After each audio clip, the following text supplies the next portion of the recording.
कभी सोचा है कि एक शांत सी दिखने वाली नदी अपने अंदर क्या क्या राज छुपाए हो सकती है। बंगाल की लोक कथाओं में ना एक ऐसे ही प्रेत का जिक्र है, मेचो भूत। अब मेचो का मतलब होता है मछली से जुड़ा हुआ। कहते हैं ये उन लोगों की आत्माएं होती हैं जो मछली खाने की एक अधूरी, बहुत गहरी इच्छा के साथ मर जाते हैं।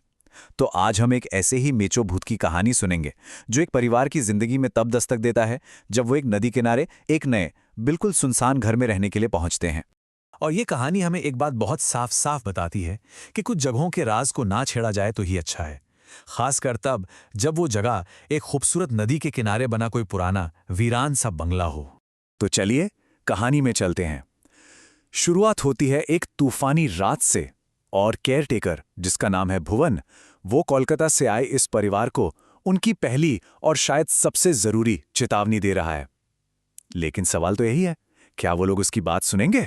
तो इस कहानी में है तपन का परिवार, मतलब तपन, उनकी पत्नी मंदाकिनी और उनकी दो बेटियां सुगंधा और इंद्राणी। भुवन उन्हें उनके नए सरकारी बंगले की तरफ ले जा रहा है, पर बाहर का जो ये तूफानी मौसम है ना, वो तो बस अंदर आने वाले तूफान का एक छोटा सा इशारा है। और फिर गाड़ी की खिड़की से उस परिवार को, खास तौर पर बड़ी बेटी सुगंधा को, उफनती हुई नदी के किनारे कोई चलता हुआ दिखाई देता है। अब देखिए, अंधेरा है, बारिश हो रही है, फिर भी वो साया बिल्कुल भुवन जैसा ही लग रहा है।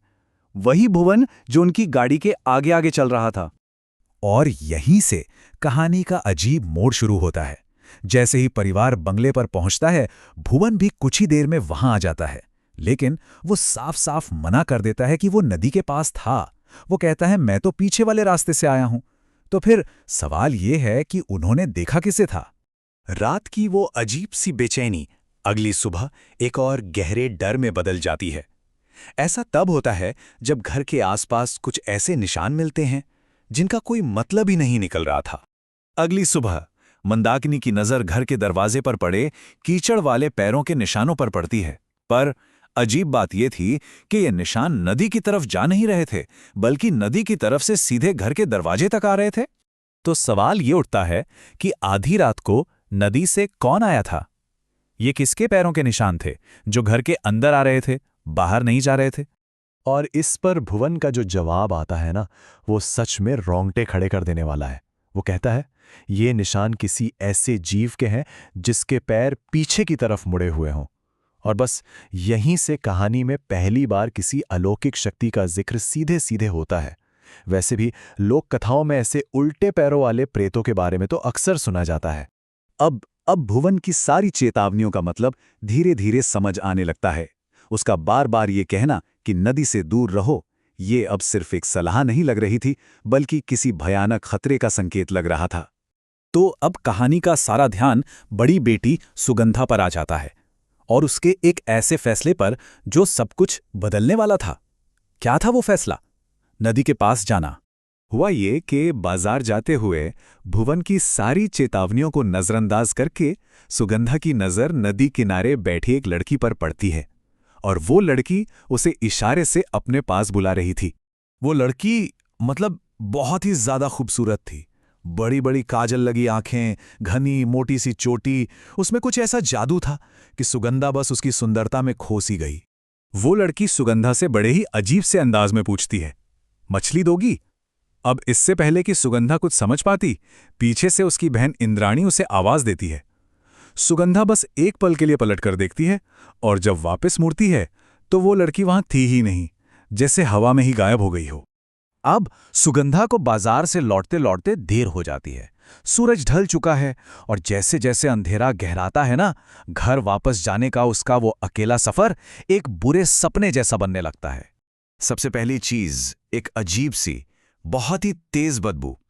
चारों तरफ जैसे कच्ची सड़ी हुई मछली की गंध फैल जाती है, इतनी तेज कि सांस लेना भी मुश्किल हो जाए। फिर उसे महसूस होता है कि वो अकेली नहीं है। उसे लगता है कि कोई उसके साथ साथ चल रहा है, कोई उसका पीछा कर रहा है। एक परछाई सी महसूस होती है, लेकिन जब भी वो पीछे मुड़कर देखती, वहां कोई नहीं होता। वो डर के मारे और तेज चलने लगती है, और तभी अचानक एक भारी भरकम पेड़ की डाली टूटकर ठीक उसके सामने आ गिरती है, उसका रास्ता रोकते हुए।